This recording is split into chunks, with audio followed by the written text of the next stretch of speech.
মানে আমার মা মানে মা তো মার তো তুলনা হয় না। তো আমার মা মানে এরকম একটা শব্দ করছিল যে মানে কি আনলো, আমার মা তো মানে বলছে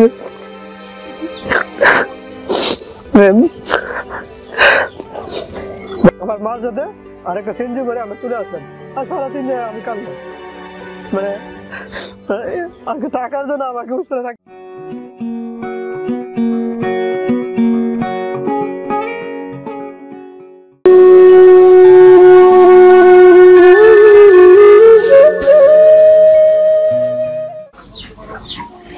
কেমন আছো তুমি?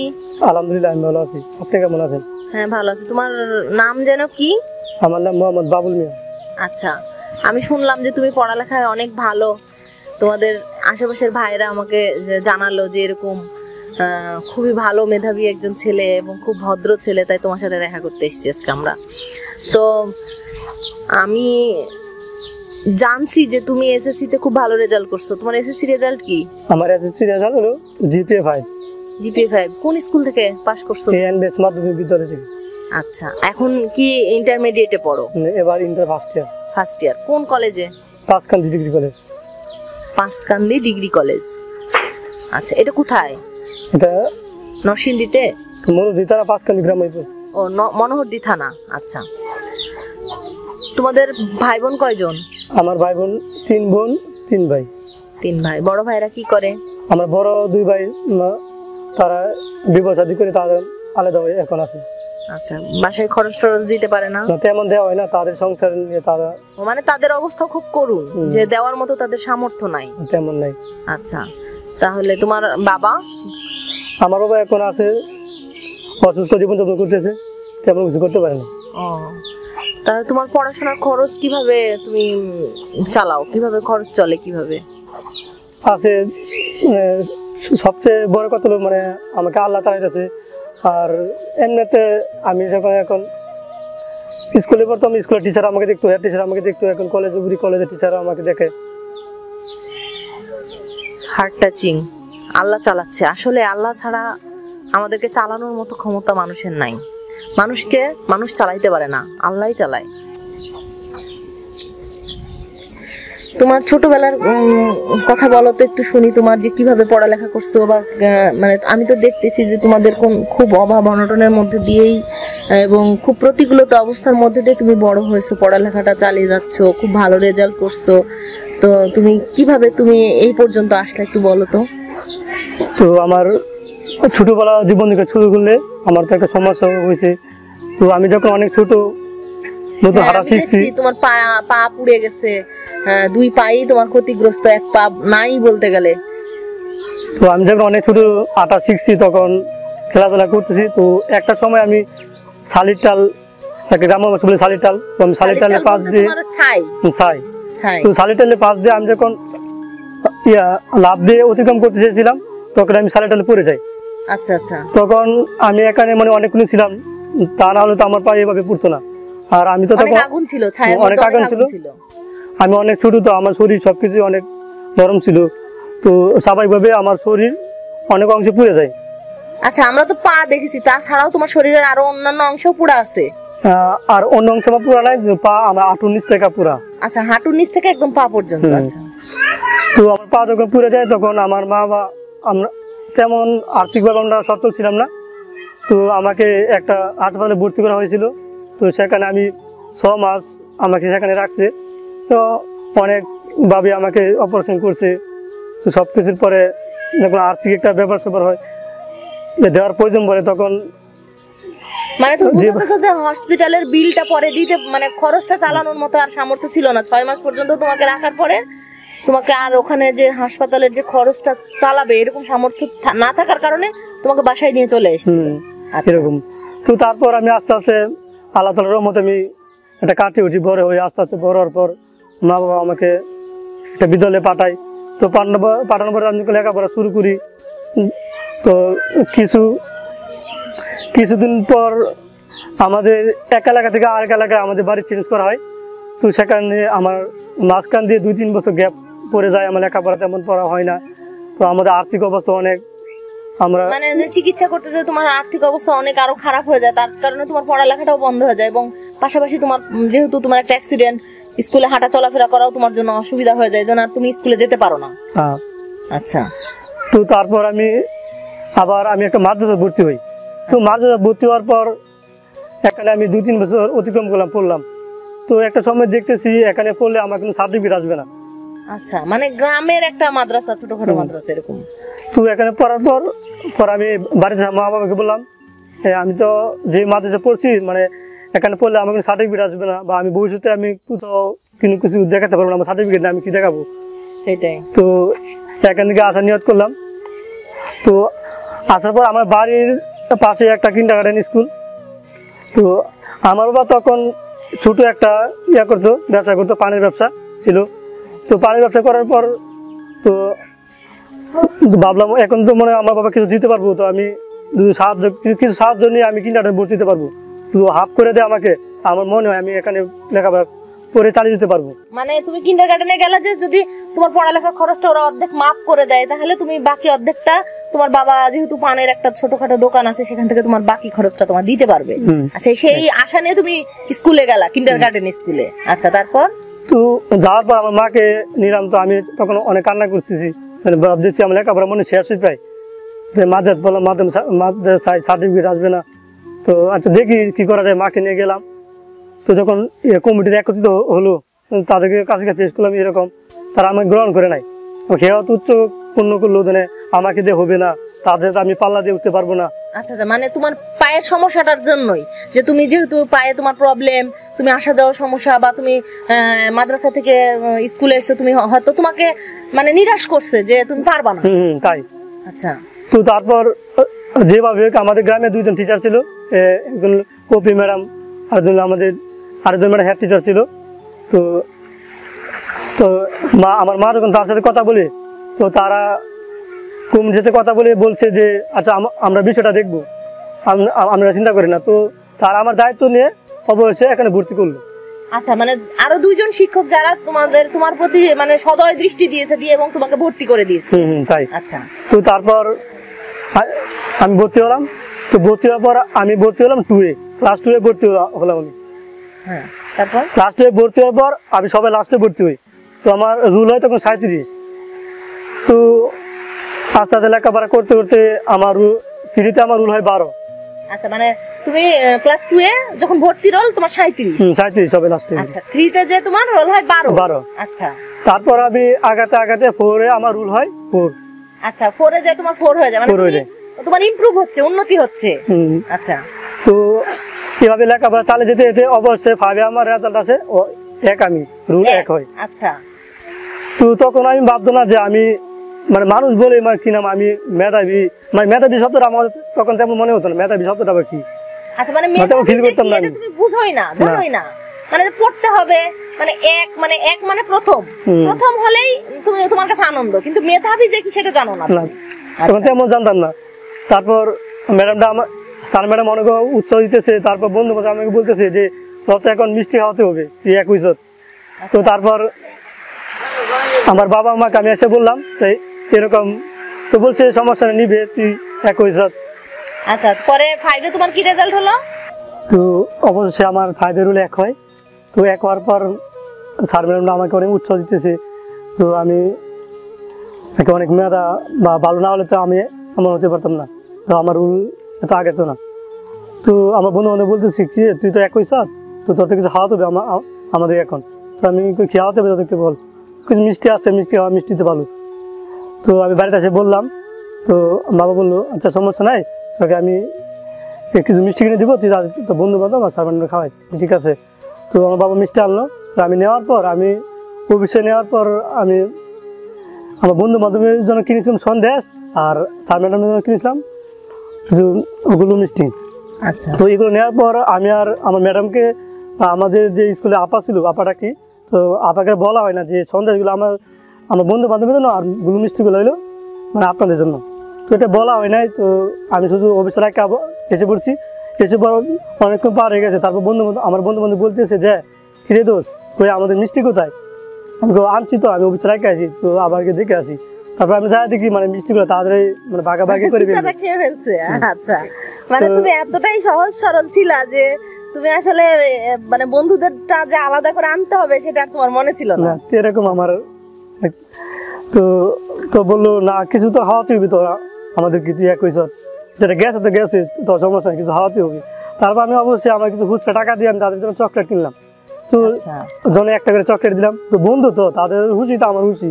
আচ্ছা, তো তাদেরকে খুশি করলাম, তারা গেল। তারপর অবশ্যই আমি যখন ক্লাস 5 লেখাপড়া করতে করতে কোচিং করি, ভাবে তো মানে বুট পরীক্ষা আছে, অনেক পড়া লেখা, তো কোচিং করি, প্রাইভেট পড়ি।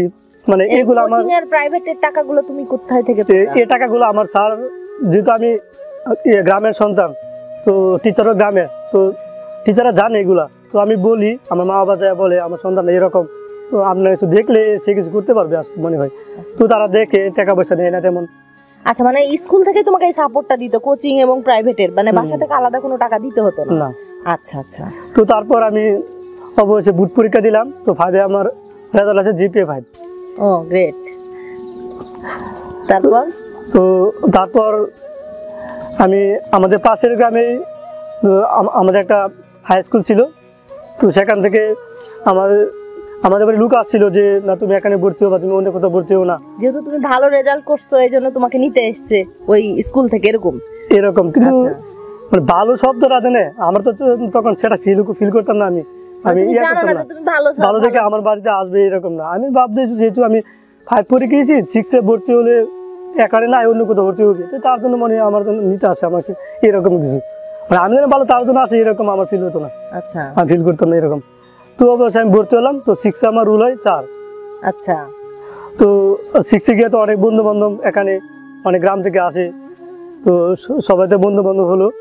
তো সবাই তো পাল্লা দিতে গিয়ে মানে লেখাপড়ার আর তেমন ইয়ে হয় নাকি, মানে নতুন বন্ধু পেয়ে তুমি একটু মানে মজা পাচ্ছিলাম বা কোথাও ঘুরতে গেলাম বা একটু বিকালে ঘোরাঘুরিরও মানে একটা নেশা তৈরি হলো। আচ্ছা, আর বাড়ি থেকে তেমন লেখাপড়ার মানে উৎসাহটা শব্দটা এরকম বাড়িতে তেমন দেওয়া হতো না। আমার নিজ আগ্রহে মানে বাড়িতে তোমাকে পড়ালেখার প্রতি উৎসাহ দেওয়ার মতো কেউ ছিল না? তেমন ছিল না। আচ্ছা, বাবা মাও মানে কখনো বলতো না যে তুমি পড়তে বসো, মানে তুমি নিজে ইচ্ছায় যতটুকু পড়তো ততটুকুই? আমি যদি একদিন না পড়ি তো বাবা মা তো ওইগুলো বুঝে না, আমি কি পড়তেছি নাকি না। তো আমি বইলা যদি পয়সা ঘন্টা পর ঘন্টা কাটিয়ে দিই, তো তারা বুঝতেছে না আমি পড়তেছি না পড়তেছি না। এর মানে আমি নিজে যতটুকু পড়ি অতটুকুই, তারা বলে না এ পড়া হয়নি এরকম, মানে কোনো মানে তার বলছে যে তুই তো জানোস আমরা কিরকম, তো তোর নিজে থেকে তুই নিজে তুই বুঝা তুই লেখাপড়া করবি। আর আমরা যতটুকু লাগে অতটুকু তো করবো, এর বেশি তো আর করতে পারবো না, তুই জানোস। ঠিক আছে, আমি আল্লাহ আমার যতটুকু দিচ্ছি অতটুকু আমি এগিয়ে যাবো ইনশাল্লাহ, আমরা শুধু দোয়া করবেন আমার জন্য। তো আমি 6 অবশ্যই লেখাপড়া চালিয়ে দিয়েছে, তো 7 আমার রুল হয় 3। আচ্ছা, তো 3 হয় এভাবে কোচিং করতে, তো এটা আমার রুল হয় আবার 3 হয়। আচ্ছা, তো এভাবে আমার এটা তো আবার আরেকটা বুট পরীক্ষা আছে, তো এটা কোচিং হয়। তো আমার হেড টিচারটা আমাদের স্কুলে অনেক দিন ধরে ছিল, প্রথম থেকে হেড টিচারটা ছিল, তো আমাকে আরো অন্যভাবে আমাকে চিনে, তো স্নেহ করতো। আর কয়েকজন টিচার আছে আমাদের এলাকারই, মানে আমার প্রাথমিক থেকেও মানে এই টিচারগুলো আমি পড়াইছি। তারপর কয়েক বছর পরে আবার মানে সেই টিচারগুলো আবার হাই স্কুলে বলে গেছে। আচ্ছা, তো যাওয়ার পর মানে সবাই আমার চিনে জানে, মানে একটা বিষয় তেমন আমি বলতে হয় না আমার এরকম সমস্যা, কারণ সমস্যা জানে তারা, আর তেমন খুলে বলতে হয় না। একবারে গিয়া মা বা বাবা একবারে জেলে তারা মানে ক্লিয়ার হয়ে যায় বিষয়টা। তার আর্থিক সমস্যা মনে হয় বড় সমস্যা নেই, যেমন কোচিং করি, প্রাইভেট পড়ি, মানে এইটা যেও তুমি এই সহযোগিতাটা পাও টিচারদের কাছ থেকে, মূলত তোমাকে টিচাররাই সাপোর্ট দিয়েছে যে এক্সট্রা প্রাইভেট পড়া বা মানে কোচিং করার জন্য যে সাপোর্টটা। আচ্ছা, তো অবশ্যই আমি এটা কোচিং প্রাইভেট শেষ করে পরীক্ষা দিলাম। তো আমার এটা ব্যাড ভাগ্য বলা যায় না, যেহেতু সব ভাগ্য মূলত একটা তকদির এটা আল্লাহ থেকে আসে। তো আমার পয়েন্ট আছে 4.95। তো আমার বন্ধু বান্ধব আমার স্যাররা বলছে তুমি এরকম বলে সমস্যা নাই, মানে আমাকে অনেক ইয়া করতেছি, মানে উৎসাহ হইতেছি, সমস্যা নাই। আমি অবশ্য মন আরাপ করছিলাম, কিন্তু আবার নিজে মানিয়ে নিয়েছি, জানেন তকদিরটা তো আমার হাতে না, আল্লাহ যা দেয় তা ভালোর জন্যই করে। তো অবশ্যই স্যার ম্যাডামরা আমাকে অনেক উৎসাহ দিয়ে তো সমস্যা নেই, তুমি যা শিখছো তা তো আছে, তা তো তুমি ভুলে যাও নাই, বা তুমি যা গ্রহণ করছো তা তোমার ভিতরে তখন কি আছে। তোমার কষ্ট লাগলো যখন তুমি A+ পেলা না, তখন মানে কষ্ট অনুভব করছো? কষ্ট তো অবশ্যই লাগবে, কিন্তু তুমি যখন 5 এ যখন তুমি ভালো রেজাল্ট করলে তখন তুমি বুঝোনি যে এক্সাইটেড বা ভালো লাগা একটু ছিল, কিন্তু মেধাবী যে তুমি সেটা বুঝোনি।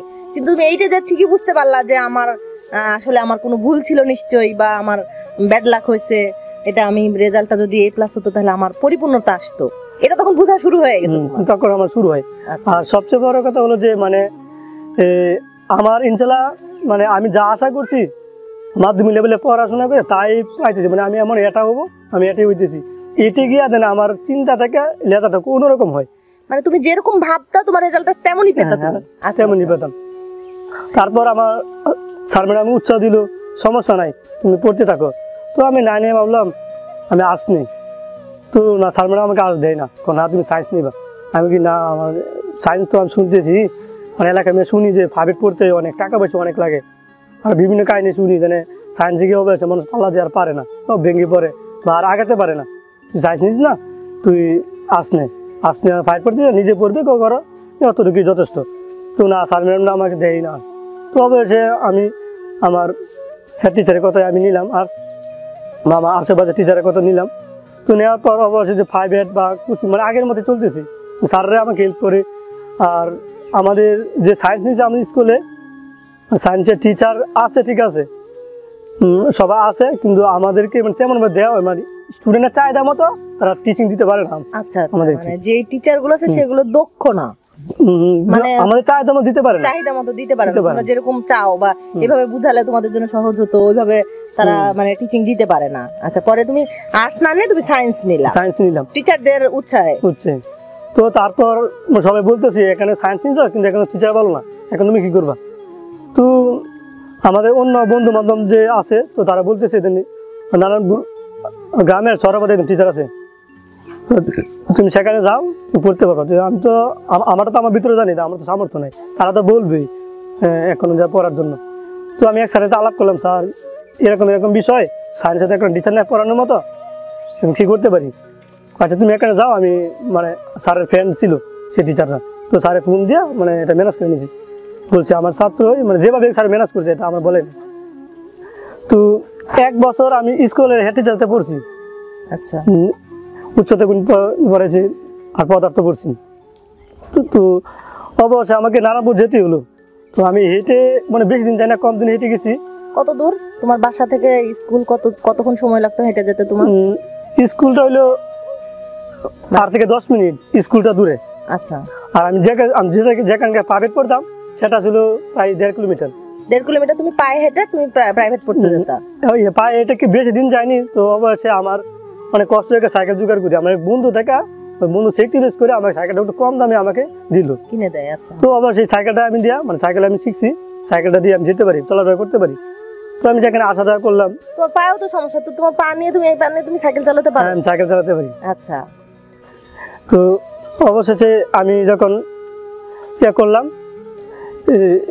প্রাইভেট পড়ে আসলা, তারপরে তোমার পরীক্ষা দিলা, এসএসসি পরীক্ষা? এসএসসি পরীক্ষা দিলাম। তারপর এসএসসি পরীক্ষার পর আমার রেজাল্ট আসছে জিপিএ 5। আচ্ছা, তো আমার মনে হলো যে আমার তো খুশি আমার স্যারেরা বেশি হয়েছে। আচ্ছা আচ্ছা, কারণ মানে স্যাররা কান্না না হয়ে যাচ্ছে যে মানে ইটে যে ছেলেটা অনেক ইয়ে করছে আমাদের কথায় সায়েন্স নিছে, আর অবশ্যই মানে মানে স্যাররা বুঝতে তার কষ্টটা মানে আল্লাহ কবুল করছে, মানে সেই অবশ্যই মানে 10 এর 5টা পেয়েছি, এটা না পেলেও। আচ্ছা, তো আল্লাহ আল্লাহ করে তো মানে 10 শেষ করে দিলাম। এখন ইন্টারে আমার লেখাপড়া করতে হবে, যদি আমি ইচ্ছা আমি লেখাপড়া করবো, কিন্তু আমার তেমন সামর্থ্য নাই আমি বাইরে গিয়ে লেখাপড়া করবো। আচ্ছা, তো মানে আমার মা আমাকে বলতেছে যে মানে নরসিংদী গ্রামে নাকি একজন আছে কাদের মোল্লা স্যার, মানে সে নাকি অনেক ধনী। আর এমনি তো আমাদের স্কুলে একদিন এসেছিল, তো আমিও চিনি, এমনিতে চিনি। তো আমার মা আমাকে আরেকজন মহিলার সাথে যোগাযোগ করে সেখানে আমাকে সাথে নিয়ে গেল, নরসিংদী আমি গেলাম। তো যাওয়ার পর আমি দুপুরে গিয়ে যদি সেখানে বসি, তার রুমে যাই, আমি দুপুরে যাই বসি, দুপুরে যাই তার রুমে যাই বসলে, তো মাগরিবে কিছুক্ষণ পর 6-7 ঘন্টা বসার পর মাগরিবে কিছুক্ষণ পর 30 থেকে 40 সেকেন্ড বা সর্বোচ্চ 1 মিনিট সময় দেয় একজন মানুষের সাথে কথা বলার জন্য। আচ্ছা, তার আগে কাদিমুল্লাহ স্যারের যে অ্যাসিস্ট্যান্টগুলো থাকে বা এই বিষয়ে যারা তথ্য লিখে তাদের সাথে কিছু বলতে হয়, এরকম এরকম আপনি কিছু সাহায্য করেন, সাথে বললেন এরকম আগে বলতে হবে, ডিটেলস দিতে হয়। তো আমি দিলাম, আমার মা দিল। তো অবশ্যই দেওয়ার পর স্যার কাদিমুল্লাহ স্যারের সাথে কথা হয়। এমনিতে আমি নোটসন দিই প্রায় 3-4-5 দিন দেওয়া হয়। এমন দিন হয় যে গাড়ির জন্য বাড়িতে আসতে আমার অনেক রাত হয়ে যায়। আচ্ছা, তো একদিন এমন হয় যে আমি আর আমার মা বাড়িতে আয়সা নেমে পড়ি। নেমে পড়ার পর এমন একটা গাড়ি পাই না যে আমাদেরকে নারায়ণপুর আইনে নামাই দিবি। আচ্ছা। তো বাড়িতে থেকে আমি আমার মা হেঁটে বাড়িতে আসছি। কত কিলোমিটার তোমার বাড়ি থেকে নারায়ণপুর? বাড়িতে এখান থেকে না হলে 3-4 বেশি হবে, কম হবে না বাড়িতে। আচ্ছা আচ্ছা, কতক্ষণ সময় লাগছিল? প্রায় 2-3 ঘন্টা আসছি, মানে হাঁটা বাড়িতে আসছি। মানে তখন ভাবতেছি মানে না আমার জন্য আমার মা এত কষ্ট করতেছি, জানে আমি না করছি মা তাকে যাইতাম না, আমার এখানে পড়ার দরকার নাই, আমি এমনিতে স্বাভাবিকভাবে কিনে পরে আমি লেখাপড়া চালিয়ে যাবো, এতে কষ্ট করার দরকার নাই। তো সমস্যা নাই। আর তো অবশ্যই হাঁটার পর বাড়িতে আসলাম, আমার অনেক রাত্রে হয়ে গেছে। তো আসার সাইড দিয়ে আমার এলাকার আমি যেখানে দিয়ে আসবো, আমি যেখানে দিয়ে আসবো এখানে আমার এক বন্ধু ছিল, বন্ধু বুঝলাম বন্ধু আমি আমার মা নিয়ে তো আমি গাড়ি পাই নাই। তো বাড়ি থেকে আমি হাঁটতে আসতেছি, টাকা মানে টাকা দিয়ে আসবা, সেই টাকাটাও তোমার কাছে নাই? গাড়ি পাইনি, টাকাও কিছু ঘাটতি ছিল। আচ্ছা, তো গাড়ি পাইনি, কি করা, দূর করে তো গাড়ি বলে ভৈরব নামাই দিবি, তো ভৈরব থেকে আরো বেশি কিলোমিটার আসবে। তো ভাবলাম যাবে তোমার জন্য হাঁটা। ভাবলাম হেঁটে চলে যায়। আমার মা অনেক তেমন স্বাবলম্বী না, বয়স্ক, তো অনেক কষ্ট করে আড্ডা আর কথা বলতেছি, বা থাক আর যাবো না, অনেক কষ্ট হয়। 6-7 ঘন্টা বসে থাকি, জাস্ট 1 মিনিট সময় দেয়। তো বসে যাওয়ার পর আমার বন্ধুরে ফোন দিলাম, বন্ধু তুই একটু আগা, তো রাত হয়েছে, আমি আসতেছি তোর এলাকা দিয়ে। আচ্ছা তোরা, আমি আগে যাচ্ছি। তো আমার বন্ধু আমাকে আগা নিয়ে আসতে মেন রোড থেকে গেছে। তারপর আবার আমার বাইরে ফোন দিলাম, বাইকটা আগালো। এইভাবে আমরা রাতে বাড়িতে পৌঁছলাম। তো আবার গেলাম, তো মাঝখান দিয়ে রোজা ছিল, রমজান মাস ছিল। তো রমজান মাসের মধ্যে আর তেমন সেখানে ঢুক যাওয়া হয় না রমজানের পরে। আবার তো রমজানের পরে আবার যাওয়ার পরে বলতেছে যে আচ্ছা তুমি আগে অ্যাপ্লাই করো, দেখো কোথায় আসে। আবার এইভাবে একইভাবে আসলাম। তো আবার অ্যাপ্লাই করার পর আমি কাটিমালা সিটি কলেজ ফার্স্ট হয়ে দিয়েছিলাম, তারপর পাঁচকান্দি কলেজ এভাবে দিয়েছি। দেওয়ার পর আমার আছে পাঁচকান্দি কলেজ আসছে আমার। তো পাঁচকান্দি কলেজ আসার পর আমি যে কাগজটা আছে এটা প্রমাণ নিয়ে আমি আবার গেলাম। তো স্যার বলতেছে আচ্ছা তুমি ভর্তি হো, পরে দেখবো আবার। মানে একইভাবে যা 6-7 ঘন্টা বৈশা সময় দেয়, 10-30-1 মিনিট সর্বোচ্চ সময় দেয়। সেভাবে আপনার গাড়ি নিয়ে আসছি, বা গাড়ি না পেলে বাড়ি থেকে বাড়িতে আসতে, বাড়ি থেকে অবশ্যই হেঁটে অবশ্যই একদিন আসছি, কিন্তু কষ্ট আমাদের প্রতিদিন হয়েছে। গাড়ির মিলে তো অনেক মানুষ, সবসময় আমরা দাঁড়িয়ে এসেছি। আচ্ছা, গাড়ির মিলে দাঁড়িয়েছি। তো অবশ্যই আমি স্যারকে একদিন বলতেছি, স্যার মানে ভর্তির জন্য তো অনেক টাকার প্রয়োজন। তো স্যার বলতেছে বেশি টাকা তো লাগে না, তুমি ভর্তি হো, যেভাবে ভর্তি হো, পরে দেখুন না। এই শব্দটা বেশি বলে দেন, তুমি পরে দেখুন না, তুমি ভর্তি হো আগে। তো আমি বাড়িতে আসা, আমাদের একটা ছাগল ছিল, তো ছাগলটা বিক্রি করা হয়। তো ভর্তির জন্য 4300 কত টাকা লাগছিল। আর এমনিতে ড্রেসও মানে টাকা দিয়ে কিনে আনতে হয় ড্রেস। আচ্ছা, পরে হোস্টেলে আমি সেখানে হোস্টেল থেকে বলি, হোস্টেলে যেদিন গেছি এদিনে হোস্টেলে কাটার প্রয়োজন করে 100 টাকা প্রয়োজন করে। আচ্ছা, তো আমি বাইরে থেকে এই টাকাগুলো সব বাইরে থেকে আমি 4000 টাকা নেই, মা আমার 4000 টাকা জোগাড় করে দিয়েছি। তো আমার এক ছাগল বিক্রি করে আর অন্যান্য ভাবে ম্যানেজ করে। তো আমার এক বন্ধুর সাথে আর বন্ধুর বাবার সাথে আমি যাই। যাওয়ার পর ভর্তি দিয়ে আর হোস্টেলে ফি দিয়ে আমার টাকা শেষ ফুরিয়ে গেছে। আচ্ছা, এখন কি করি? আমি বন্ধু বললাম, বন্ধু তোর মনে তোর আবার অনেক টাকা আনছে সাথে, তুই বল, আমি টাকার আবার তো দিয়ে দিলে আমি বাড়িতে ম্যানেজ করে দিয়ে দিব। তারপরে বন্ধু অনেক ভালো ছিল, বন্ধুর বাবা অনেক ভালো। তো আমার বন্ধুকে আচ্ছা নেও, সমস্যা নেই। আমার বন্ধু টাকা দিল, বন্ধু আবার টাকা দিল আমাকে 2000 টাকা দিল। আচ্ছা, তো আমি ড্রেস কিনলে আমার 1700 টাকা লাগলো। তো মিলাইছিলে আমি এখান থেকে ড্রেস আমি কলেজে ভর্তি আমি বাড়িতে এসে বললাম। আচ্ছা, তো আমি যে ড্রেস চালাম, ড্রেসটা বানানোর জন্য তো টাকা প্রয়োজন। আচ্ছা, তো আমার এক খালাতো ভাই আছে, মানে টেলার্সে কাজ করে। তো এখানে যে আমি ড্রেসটা বানিয়ে ফেললাম, তো টাকা পয়সা লাগে নাই। তো পরবর্তীতে আবার আমি এই প্রবলেমটা নিয়ে গেলাম, আমি ভর্তি হয়েছি। স্যার ভর্তি হয়েছি। তো এখন হোস্টেলের তো টাকা লাগবে, হোস্টেলে টাকা ছাড়া আমাকে তুলবে না। হোস্টেলে তোলার আগে প্রায় 8,000 টাকার মতো লাগে। আচ্ছা, তো স্যার বললো আচ্ছা তুমি যাও, যায় তুমি প্রিন্সিপাল স্যারের বললো, আবার একই মানে আগের মতো শব্দ উচ্চারণ করলো, দেন যাও এরকম ভরসা দিয়ে আগে যাচ্ছে। তো আমিও বিশ্বাস রাখতেছি অবশ্য তার কথাটা ইনশাল্লাহ মানে ফেলার মতো কথা না, যেহেতু তার প্রতিষ্ঠান তার কথা অবশ্যই রাখবে। তো আমি গেলাম, তো একদিনের দরখাস্ত লিখে আমি 2টা দরখাস্ত লিখলাম। তো একটা আমি কলেজে দিলাম, কলেজে দেওয়ার পর স্যারের সাথে আমি বলতে আমি কান্না এসে পড়েছি। আচ্ছা, তো স্যার এছাড়াও আমার ভর্তি হওয়া আর কলেজে যাওয়ার কয়েকদিন আগে একটা ঘটনা, সেটা আমি বলতেছি যে জুলাই মাসে 1 তারিখে আগে মানে আমার হোস্টেলে উঠতে হবে। আচ্ছা, কিন্তু এখানে টাকার প্রয়োজন 7 থেকে 8, আমার টাকা 1 টাকাও নাই। কিন্তু আমাদের বিশ্বাস ছিল যে কাজী মোল্লা স্যার আমাকে দেখবে। আচ্ছা, এই বিশ্বাস নিয়ে আমি মানে আমার একটা টুল ছিল আর সরঞ্জাম যা লাগে তা সংগ্রহ করে একটা গাড়ি দিয়ে আমরা মানে আমার সরঞ্জাম সহ আমি গেলাম কলেজে। তো প্রায় রাত হয়ে গেছে, তো রাত হয়ে যাবার সবাই হোস্টেল সুপাররা সবাই টাকা তুলতেছি, মানে টাকা ক্লিয়ার হলে মানে সে থাকবে এখানে, সে থাকে সব জিনিস নিচ্ছে, যে রুম দিছে। তো আমি হোস্টেলের প্রথম রুমটা আমরা 6 জন মধ্যে আমার হোস্টেলের যে সিরিয়াল নাম ছিল 2 নম্বর নাম আমার এসেছিল, আর প্রথম রুমই আমরা। তো যে টাকা নিয়েছে সবাই টাকা দিয়ে মানে চেক নিয়ে আয়সা কাগজ দিয়ে নিয়ে আসে, তো মানে তারাও কি চলে যাচ্ছে, যে রুমে চলে যাচ্ছে জিনিস নিয়ে। আমার তো টাকা নাই। তো যখন তো মা বলতেছে তা আসো যাই, আমার মা বলতেছে আসো যাই, মানে স্যারের বলি। আমি বলতেছি এখনো অনেক ভিড়, আমাদের এই সমস্যাটা মানে সব শেষে বলি, স্যাররা বিরক্ত বোধ করবে না, অনেক ফাঁক দিয়ে গেলে তো মানে সময় দরকার। আমাদের টাকা আনছি না, আমাদের অনেক কথা বলতে হবে, সময় লাগবে আমাদের। আমি একটু পরে যাই, আমরা পরে যাই। তো অবশ্যই আমরা রাতে এসার আগে গেছি ওকে স্যারের সাথে হোস্টেল সুপারের সব মানে সবাই যাই, অবশ্যই আমরা সবার শেষে গেছে। তো স্যার যাওয়ার পরে মানে 2 জন টিচার ছিল, মানে মা বলতেছে দিন বসে থাকলা। বিকালে পরে গাড়ি দেখেছি জিনিস নিয়ে হোস্টেলে উঠার জন্য যা দরকার সব পর্যন্ত বসে আছো যে সব স্টুডেন্টরা ঢুকে যাবে, তারপরে তুমি যদি ঢুকতে না দেয় অনুনয় বিনয় করে ঢুকবা তুমি।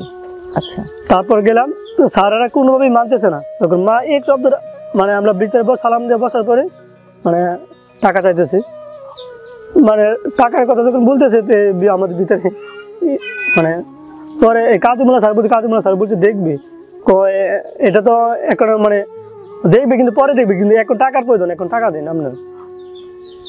মানে পরে আমার বন্ধুরা বলতেছে আমরা টাকা দিয়া তোর আবহাওয়া তো রাখা যায়, পরে আমরা টাকাটা দিয়া দিস।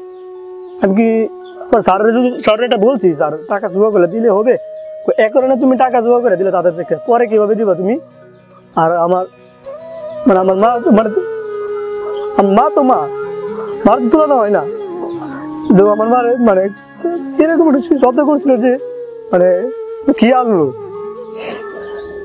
আমার মা তো মানে বলছে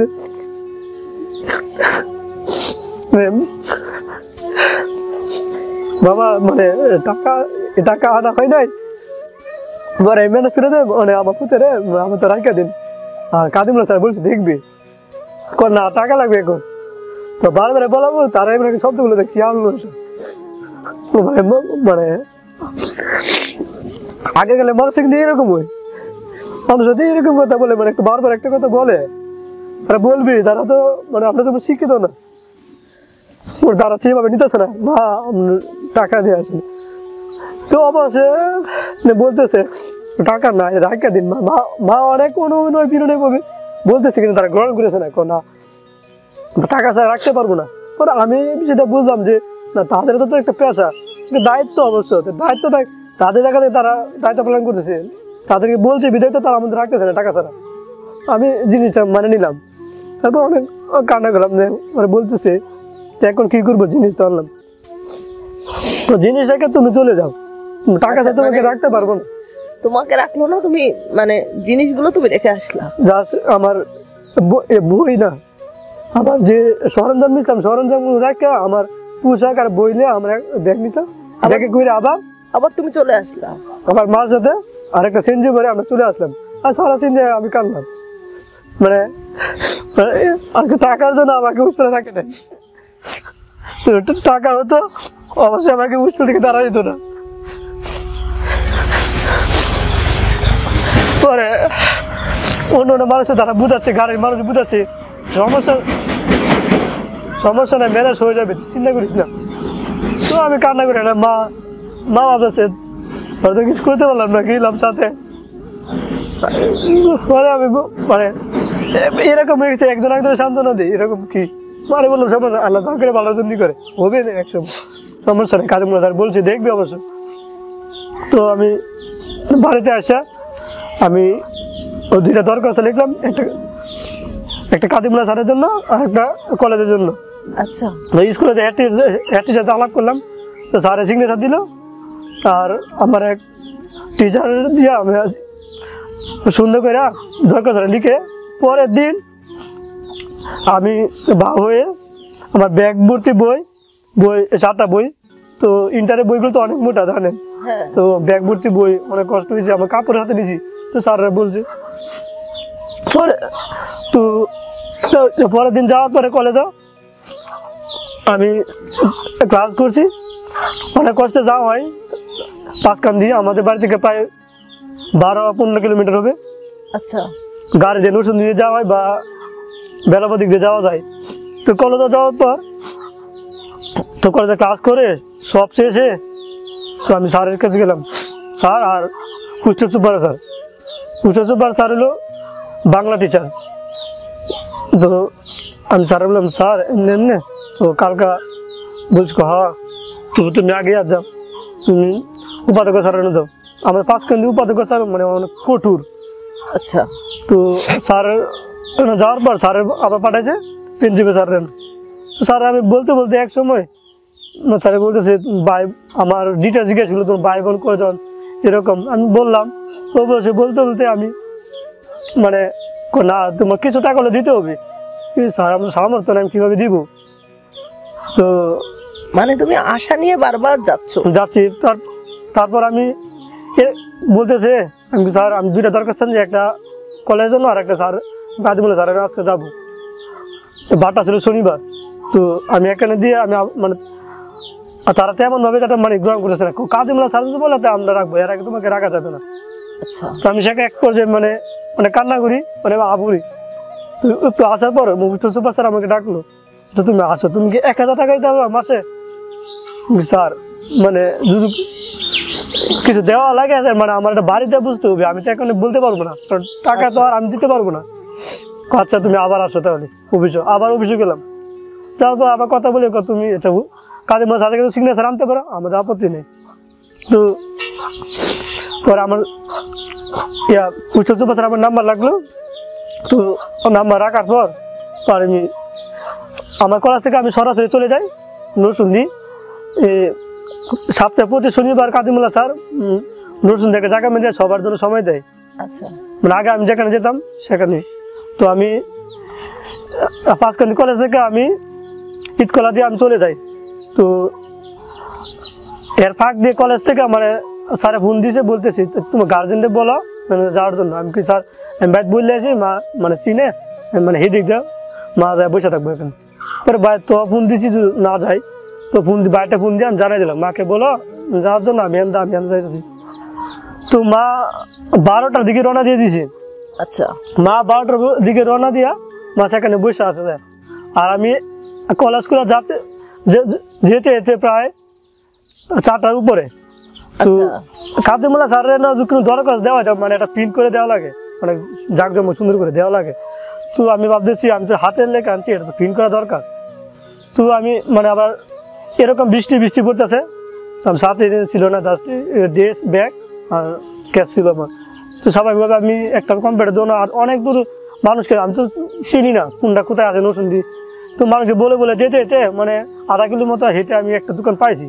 অবশ্যই পাওয়া যে দোকানে বইছি এই দোকান মানে আমাকে বইসা রেখা দোকানটা অনেক মানুষের অনেক কিছু দিতেছে। তো আমার প্রায় 1-1.5 ঘন্টা বইসা রাখাইছি। আচ্ছা, কিন্তু আমার জিনিসটা করে দেয় না, তোমারটা তো সময় লাগবে, তুমি বসো, আমি তাদেরকে করে বেড়া তোমারটা দেয়। আমি তা করতে তো অনেক সময় গেছে। এক পর্যায়ে মাগরিব আজান দিতেছে। তো আমি তো জানি মাগরিব আজানের পর কাদিমুল্লাহ স্যার সময় দেয়।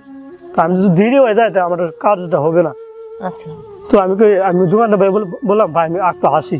তো এই কথা বলে আমি এসে বলে পরে আমি আটতে তোমার আর টাইপ করা হলো না, আর টাইপ করে আমি ভাবলাম আচ্ছা, যেটা আছে এটা নিয়ে আমি উপস্থিত এটা হই, নিয়ে আবার উপস্থিত হই, হ্যাঁ কিন্তু আমার সময়টা গেলে কোথায় এটাও পাবো না আমি। হ্যাঁ তো আমি এটা নিয়ে এসে বললাম, তো গেটে এসে বললাম স্যার ভিতরে যাওয়ার জন্য, তো দাঁড়ানো না এখন যাওয়া যাবে না, নামাজ পড়তেছে, বাইরে দাঁড়াও তুমি। তো বাইরে দাঁড়া রইলাম, তো একটু পরে ওই তুমি আস্তে আস্তে যাও, আস্তে আস্তে যাই বসলাম, যাই দিয়ে আমার মা 12টা থেকে এখানে বসে রয়েছি। আহা 12টা পরে যে মানে বিশেষ আছে না আমি যাবো, মা 12টা পরে এখানে বসে রয়েছি। তোমার মা 12টা থেকে যখন বসে আছে 12টা পরে তো এখানে বসে রয়েছি, আর তুমি সন্ধ্যা মাগরিবের পরে গেলা। মাগরিবের পরে গেছি, মানে মা ভাবতেছে মা বিশেষ আছে অবশ্য আসবে জিনিসটা হইতেছে, আমার মনে হচ্ছে মা মনে হচ্ছে ভাবতেছে আজ তো আসবো না, যেহেতু মাগরিব হয়ে গেছে 12টা মাগরিব 7টা। তো আমি গেছি না খেয়ে উনি বসে আছে, তো আমি যাওয়ার পর নামাজ কিন্তু বলতেছে, তো মা আমাকে দৌড়ে মিটে কান্না করে দিয়েছি কিন্তু আসতে মানুষ দেখতেছি মানে জিনিসটা ভালোভাবে নিতেছে না, আমি সংবরণ করলাম, মাকে থামালাম, এই যাই বসলাম, বসার পর নামাজ শেষ হলো। পরে যে কাগজ দেওয়া যায় প্রিন্ট করা সারাটাই আমি হাতে নিয়ে দাঁড়ায় যে কাদিমুল্লাহ স্যার অ্যাসিস্ট্যান্ট থাকে তাদের থেকে আলাপ করে, পরে যখন আমার সিরিয়াল আসলো, তো স্যার এরকম হাতে কাগজ দেখার পরে আর ডেট যেহেতু দেখছে অবশ্যই ভাস্কর স্টুডেন্ট, তার বেশি কথা না বলে আমার কাছে কাগজটা নিয়ে একবার দেখে সিগনেচার করে দিল। যাক। অবশ্যই আমার কষ্টে ইয়া হলো। পরে আমি সেই দিনে মানে সেখান থেকে গাড়ি নিয়ে সবাই বাড়িতে আসলাম। পরে আমার উস্তাদ সময় বলছিল যে তুমি বাড়িতে যাই হও আমাকে ফোন দিও, কি হয়েছে না হয়েছি। তো বাড়িতে সেই ফোন দিয়েছি প্রায় 9টার উপরে, 10টার ভিতরে রাত্রে। তো স্যারের ফোন দিয়ে সালাম দিয়ে আমি কথা বললাম, স্যার বলতেছে আচ্ছা কাদিমুল্লাহ স্যার যাই করে তুমি কালকে আসো। মানে পরে আমি ফিল করলাম বিষয়টা, মানে স্যারের মনে বিষয়টা মানে বুঝছি, মানে হার্ট টাচ করছে। পরে স্যার আমাকে বলছে কাদিমুল্লাহ স্যার যাই করে তুমি কালকে সব জিনিস নিয়ে আসো, আচ্ছা স্যার না দিলে আমরা দেখবো। আচ্ছা মানে স্যার আমাকে এই কথাটা বলছে উস্তাদ সুবাতার পরে। আচ্ছা মানে স্যার এখন বর্তমানে মানে কলেজে যাওয়াই লাগে, তো স্যার আমাকে বলছে যা লাগে তুমি আমাকে বলবো, আমি ম্যানেজ করে দিই। তো 5 নিয়ে যা লাগে আমি স্যারের বললে স্যারের চালাপ করে আমাকে ম্যানেজ করে দেয়। আচ্ছা এমনকি টাকার প্রয়োজন আগে, তো স্যার আমি একদিন যখন আমার টাকা রাখছি, মানে আমার ফিস লাগছে, ফিস আমার 500 টাকা আমার 400 টাকা আছে। স্যার আমি বললাম যে রাত্রে পরে স্যার একটু সময় দিয়ে একটা রুম আছে, স্যার যাই বললাম স্যার আমার সামনে তো পরীক্ষা, তো জান এটা আমার 500 টাকার আগে 300 টাকা ছিল, হঠাৎ করে 500 টাকা করে দিল। আচ্ছা মানে আমাদেরকে বিষয়টা আর করে নিয়ে গেছে, 300 লাগতো এখন 500 মনে নেই, আমার 400 টাকা আছে, 500 টাকা প্রয়োজন। পরে স্যার কি করতেছে, আচ্ছা তোমার যা লাগে আমাকে বলবো, আমার স্যার আমাকে সব জিনিস সাহস দেয়। তো অবশ্য স্যারে প্রথম যে ব্যাপারটা করছিল আমি তো বুঝছি স্যারের দায়িত্ব থেকে, স্যারের এটা করছে, স্যারের দায়িত্ব থেকে, কিন্তু পরে স্যারের যে কোনো বিষয় থেকে মানে আমার সর্বোচ্চ স্যারে আমার ইয়া দেয়। আচ্ছা আচ্ছা উস্তাদ সুবা স্যারে যে কোনো বিষয়ে পরে আমাকে আর কয়েকদিন পরে আমাদের বন্ধ দিবি এরকম ভাব, মাসের আগেই এই করোনা বন্ধ দিয়েছিল এরকম। তো দেওয়ার পরে 100 টাকা পর্যন্ত স্যার আমার 200 টাকা দিছি। আমি কি স্যার আমার 100 টাকা বলে চলতেছে, আমার তো 100 টাকার প্রয়োজন নেই, তুমি কথা বলে তোমার একটা ছেলে খরচ প্রয়োজন পড়ে, আর তুমি কয়দিন পরে বাড়ি যাবো টাকার প্রয়োজন পড়বো নাও তুমি। পরে আমি স্যারের কথা না করে আমি কি বলছি, পরে আমি টাকাটা নিয়ে আসলাম, স্যার দিয়েছি, স্যার একবার না করছি, আর দিতে না করি নাই। তোমাকে সিগনেচার করে দেওয়ার পরে তোমার ওখানে তুমি কি সুবিধাটা পাচ্ছ ওই কলেজে? তুমি সুবিধা হচ্ছে আমার খুচরো ফি মা আর মাসিক বেতন না মাস, তো আমি পরীক্ষা ফিস দেওয়া হয় আর তদারকি ফিস। আমি বলছি তোমার এখন থেকে পরীক্ষা ফি আর তদারকি ফি যেটা, সেটা তুমি আমার মোবাইল নাম্বার দিয়ে যাবো তোমার কাছে, তুমি আমার কাছে মোবাইল করে প্রত্যেক মাসের শুরুতে তোমার যে খরচটা লাগে সেই খরচটা তুমি আমার কাছ থেকে নিয়ে আসবা, ঠিক আছে? আচ্ছা, আর তোমার এখন তোমার যে পারিবারিক তোমার একটা পরিবার চালাতে তো অনেক খরচেরই প্রয়োজন হয় বা অনেক কিছুই দরকার হয়, তো এখন তোমার কিভাবে তোমার মানে পরিবারটা চলে কিভাবে? তোমার পড়াশোনা খরচ তো মোটামুটি এখন তুমি ওইখান থেকে হোস্টেল খরচ বা পড়াশোনার তো তেমন কিছু লাগছে না, বাকি যেটা লাগছে সেটা আমি তোমাকে ব্যবস্থা করে দিব। আর বাকি তোমার সংসারটা কিভাবে চলতেছে? সবচেয়ে বড় কথা হলো আমার সংসার আল্লাহ তাআলা কাছে, আচ্ছা, আর তার বিকল্প আর কিছু হয় না। আচ্ছা, তো যেভাবে হোক আল্লাহ আমাদেরকে চালাই নিতেছে, আচ্ছা, এটি সবচেয়ে বড় কথা। এর বাইরে আমি বলতে পারবো না কিভাবে আমরা চলি। আচ্ছা, আচ্ছা। তো আমি কলেজে আর কিছু বলতে চাইনি, হ্যাঁ বলো। তো কলেজে অবশেষে আমার মিড টার্ম পরীক্ষা দেবো স্যার আমার 200 টাকা দেয়। তো আমার রুমে আসলাম, রুমে আসার পর আমি কি আমার বন্ধুরা বলতেছি কি কি বলছে স্যার, আমি স্যার টাকা দিছি, স্যারের টাকাটা আমি নষ্ট করে ফেলবো, স্যারের দেওয়া টাকা। তো আমি স্যারের দেওয়া টাকাটা রাখতে দিয়ে আমি বন্ধু থেকে 100 টাকা নিয়ে স্যারের টাকা আমি খরচ করবো না, স্যারের টাকা আমি রাখা দিব যতদিন বাঁচি। তো স্যারের টাকা আমি ডোয়ারি রেখে আমার বন্ধুর কাছ থেকে 100 টাকা দিয়ে 500 টাকা পূরণ করে আমি মাসে বেতনটা দিই। তো পরে 16 তারিখে সরকারিভাবে নিতে যাচ্ছে, পরের দিন আমাদের পরীক্ষা ছিল। তো এরা একদিন আগে সরকারিভাবে নিতে আসছিল, সব কলেজ শিক্ষা প্রতিষ্ঠান বন্ধ। তো স্যার বলতেছে তুমি কি টাকা দিয়ে দিছো? স্যার টাকা দিয়ে দিয়েছি। তুমি কাগজটা সাথে রাখবো, কিন্তু বন্ধ দিয়েছে, তুমি একসময় কাগজটা তারা চাইবে, কাগজটা দেখালে তোমার ঠিক হয়ে যাবে। তো তারপর বাড়ির জন্য আর 100 টাকা প্রয়োজন। আমি কারণ আমি 200 টাকা 250 টাকা ভাঙবো না, আমি নিয়োগ করছি, 100 টাকা আমি রাখা দিব আজীবন। স্যারে দিছে জিনিসটা, আমার কাছে অনেক কিছু স্যার দেওয়ার জিনিস। তো আমার বন্ধুর কাছ থেকে আর 100 টাকা নিয়ে ওই বাড়িতে বন্ধ দিয়েছে, আমি আসতে পড়ছি। স্যার আমি বুঝে যা দিছি যে তুমি বাড়িতে পড়ে, কিন্তু তোমারটা তুমি জানো আমি দিই স্যার, দোয়া করি স্যার। ও দোয়া তো অবশ্যই স্যার আমি করে, এখনো আমি মাঝে মাঝে স্যারকে ভোট দিই, ভালো করে জিজ্ঞেস করি। আচ্ছা। তো মানে কলেজ স্যার অন্য তো আর অন্য একজন ইংরেজি টিচার আছে, সে স্যারের তো আমরা অনেক মিল। মানে টিচাররা তোমাকে এখন সবাই খুব আদর করে। আর আমি কলেজে যাওয়ার পরে আমার ক্লাস টিচার, আমি ক্লাস ক্যাপ্টেন আছি, বুড়াবুড়ি করে আমার ক্লাস ক্যাপ্টেন বানানো হয়। তো আমি বুড়াবুড়ি করে আমি জয় হইতাম, ক্লাস ক্যাপ্টেন হয়েছি আমি। তো সব কিছু মিলে ক্লাস সব ঠিকঠাক আছে, এখন কলেজ বন্ধ অবশেষে। তো আমি এখন বাড়িতে। হ্যাঁ, তো তোমার ভবিষ্যতে যাতে তোমার পড়ালেখাটা বন্ধ না হয়, আমি তোমার কাছে এটাই রিকোয়েস্ট করবো যে অনেক প্রতিকূলতার মধ্যে দিয়ে তুমি এই পর্যন্ত এসেছো, এবং মানুষের সামনে যেতে হলে অনেক বাধা আসে। তোমার যে বাধাগুলো, আসলে এই বাধাগুলো আসলে লাখে একজন এই বাধাগুলো অতিক্রম করতে পারে। তো আমি চাইবো যে তোমার পড়ালেখাটা সামনে যাক এবং তুমি মানুষের মতো মানুষ হও। তুমি যে কষ্টটা ফিল করছো, তোমার আশেপাশের, তোমার এলাকার বা তোমার আশেপাশের তোমার থেকে যেন এই কষ্টটা ফিল না করে, তুমি যেন তাদেরকে সহযোগিতা করতে পারো, সেই পর্যায়ে পর্যন্ত আল্লাহ যেন তোমাকে নিয়ে যায়। আর তোমার যে কোনো সমস্যা, যে কোনো সময়, যে কোনো প্রয়োজনে, যে কোনো প্রয়োজনে তুমি আমার কাছে বলবা, ঠিক আছে? আচ্ছা, তোমার মা আছে তো, তোমার মায়ের সাথে একটু কথা বলবো। তোমার ভবিষ্যৎ কিছু বলতে চাই আমি। আচ্ছা বলো। তো আমি যে জায়গায় আছি, তো আমার মনে হয় যে আমি এই জায়গা থেকে এতটুকু কষ্ট ফিল করতেছি, তো আমার নিচে যারা আছে তারা থেকে কতটুকু কষ্ট ফিল করে। তো আমার মনে হয় আমি এখন সামর্থ্য থাকতাম, আমি তাদের কিছু করতে পারতাম। তো আমার ইচ্ছা নিয়ত আছে, আমি জীবনে কিছু হয় আমি অবশ্যই তাদেরকে দেখবো। আচ্ছা আচ্ছা। কারণ যে কষ্ট পায় সে কষ্ট মনে বুঝে, যার যেটা নাই সে এটা মনে বুঝে। তো আমি এটা বুঝি, আমি যদি জীবনে কিছু হতে পারি আমি অবশ্যই মানুষের অনেক কিছু করবো। মানুষ আল্লাহ যতটুকু পারি অতটুকু করবো, আল্লাহ এতটুকু আমার দান করে, মানে এটা আমার জন্য দোয়া করবেন আপনার। হ্যাঁ হ্যাঁ, দোয়া করবো। তুমি আমাদের বাংলাদেশে এরকম তোমার মতো হয়তো আরো অনেকে আছে, আনাচে কানাচে লুকায় আছে, আমরা হয়তো জানি না, তাদের উদ্দেশ্যে, এবং যারা গরিব মেধাবী শত প্রতিকূলতার মাঝখানে তারা পড়াশোনা করছে, তাদের উদ্দেশ্যে এবং বাংলাদেশ সরকারের উদ্দেশ্যে তুমি কিছু বলো। আমার মতো তো অবশ্যই অনেক মানুষ আছে, আমি আল্লাহ ভালো জায়গাতে আছি, আল্লাহ যা করে ভালোর জন্যই করে। আমি বলবো না আল্লাহ আমাকে করেছি না, আল্লাহ যা করে ভালোর জন্য, আল্লাহ ভালোর জন্যই করে। আমার তো অনেক দুর্বল বা অনেক মানুষ আছে, তারা কিভাবে চলতেছে, আমি পারবো না কেন? অবশ্যই পারতে হবে। আমি মানুষ জন্মতে হবে, সবকিছু নিয়ে জন্ম করে না, তার পরবর্তীতে এটা সে জেনে বুঝে গ্রহণ করে এটা মানে এটা করে। মানুষ মানে আর্থিক বা সবকিছু নিয়ে জন্ম করে না, মানে মানুষ গরিব নেই, যে আত্মহত্যা যে গরিব না, সেটাই।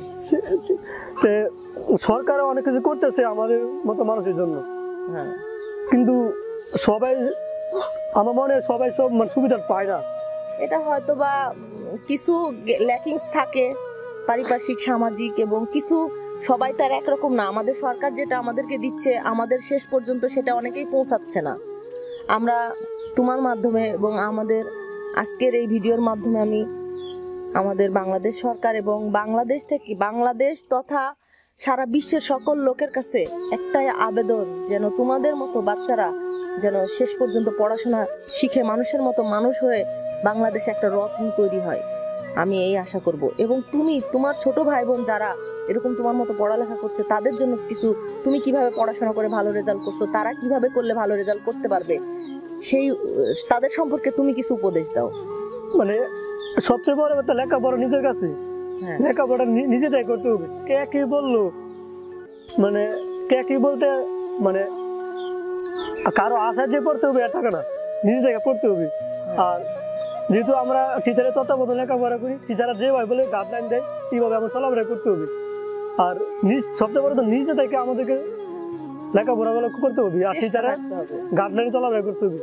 আর সবচেয়ে বড় তো আমরা মা বাবা গোয়া সম্মান করবো না কখনো, মা বাবা যা বলে তা করবো, তা শুনবো, তার উল্টে যাবো না।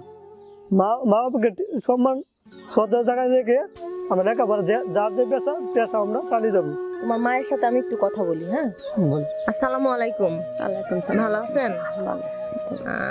আমি বাবুলের কাছে অনেক কিছুই শুনলাম, এখন আপনাদের সাথে একটু কথা বলতে চাই। আপনি অনেক কষ্ট করছেন, তো কয় ছেলে মেয়ে? মা করছি তো, মা আল্লাহ মা আল্লাহ, আর 3 বোন 3 ভাই আছে, মানে একটা মেয়ে লেছে, আনা বিয়ে আর হ্যাঁ লেছে। আচ্ছা, আর বাকিগুলোর বিয়ে হয়ে গেছে? আচ্ছা, পরে অনেক পালছি তো, আল্লাহর মাল কষ্ট করে পালছি, আল্লাহ রহমত দিছে দেখে তো পালছি।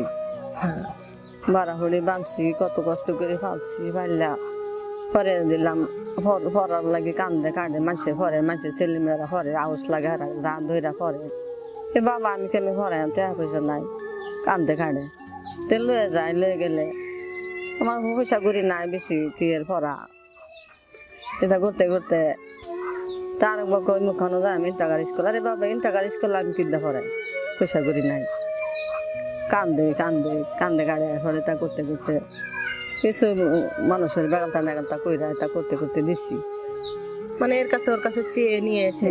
আচ্ছা, দিছি পরে নামের মতন রকমত হয়েছে, পড়াইছে আর একবার বুঝি না কি গো মা কেমনি কিতে যে কান্দে কাঁদে, তো হেলো একবার পরীক্ষা দেওয়া লয়ে যা ইয়া করে বুঝাইতো যায়, ও বিয়া করছে কইরা তে হচ্ছে, যা করতে করতে হনে আর এক বাক্ষণ দিতাম এই কান্দে, কিন্তু আর এক বহনে তো বেশি পয়সা লাগাবো।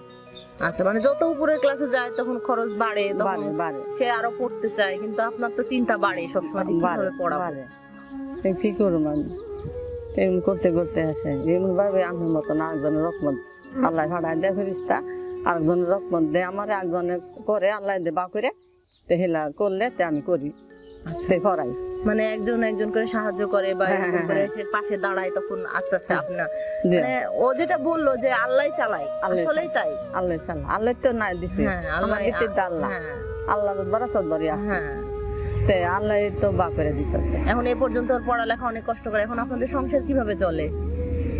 করতে অনেক কিরি আর দুধা দিয়ে সাইডালে অনেক ডগদা হই না, যে তোর তো করি পড়াইছি, আর ও কান্দি মানুষের ছেলেমেয়েরা পরে আউস লাগে পড়াইছি। আচ্ছা, পরে তার বিয়া দিছি, পরে আরেকজন দেখানে দিলাম মাখান মাদ্রাসা, এইলারও বিয়া লাগি কয়লা করবা আরো বেরন্দা লাগে, মানে আরেকটা মেয়েও আপনার ছোট মেয়েটাও পড়াশোনা করে? যে আচ্ছা, মাদ্রাসায় পড়ে? যে আচ্ছা, মানে এই তো এই কইরা করতে করতে হন এই পর্যন্ত এইলারে আল্লাহ দূর করছে। আচ্ছা, তো আমি তো পাশের গ্রামের, আপনি তো জানেন আমাকে, হয়তো বা জানেন, তো আপনার এখন থেকে আমি বলে গেলাম, ওকে বলছি যে ওর যে খরচটা, বাকি যে খরচটা হোস্টেল থেকে যে কলেজ থেকে যে সাপোর্টটা পায়, তাছাড়া যে খরচটা ও যে আমার কাছ থেকে নিয়ে আসবে, বা ও যদি যেতে না পারে আপনি যাবেন। আচ্ছা, এটা তো আল্লাহ দেওয়া, আল্লাহ তো আমাদের দেওয়া। হ্যাঁ হ্যাঁ, দোয়া করবেন, চেষ্টা করবো আমরা, আল্লাহ যেন আমাদেরকে বাল বালাইলা, হ্যাঁ আরামে বারামে বাঁচাইলা, হ্যাঁ আমাদের জন্য দোয়া করবেন। আচ্ছা, তোমার আব্বুর সাথে একটু কথা বলি, মাইকটা একটু দাও। কথা বলতে পারবেন না, শরীর অনেক খারাপ। ও আচ্ছা আচ্ছা আচ্ছা, ও গলায় প্রবলেম। আচ্ছা, তুমি বলো যে কি তোমার আব্বার গলায় কি অসুবিধা? শ্বাসকষ্ট? আচ্ছা আচ্ছা, ও আচ্ছা আচ্ছা আচ্ছা, কথা বলতে পারেন না। ও, চিকিৎসা করছেন কোথাও? কোথাও চিকিৎসা করতেছে?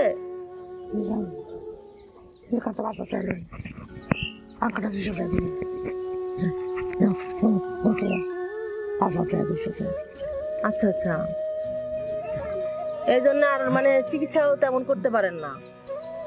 আচ্ছা, খুবই তো অবস্থা খারাপ। আচ্ছা, দোয়া করবেন আমাদের জন্য, আমরা যতটুকু পারবো আমরা চেষ্টা করব। বাবা, আপনি কান্না করেন না, আমাদের জন্য দোয়া করবেন।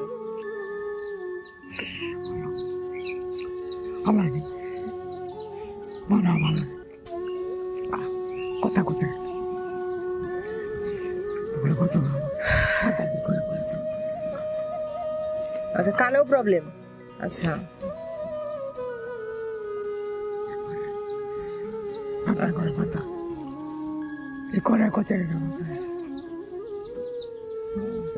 আচ্ছা বাবুল, তুমি তোমার বাবা মাকে দেখে রাখবা, যে কোনো সমস্যা হলে তুমি আমাকে একটু তুমি আমাকে জানাবা, হ্যাঁ? আচ্ছা, তাহলে তোমরা ভালো থাকো। আর তুমি কোথায় পড়াশোনা করো, কোথায় পড়ো, পড়ার জায়গাটা আমরা একটু দেখি, চলো।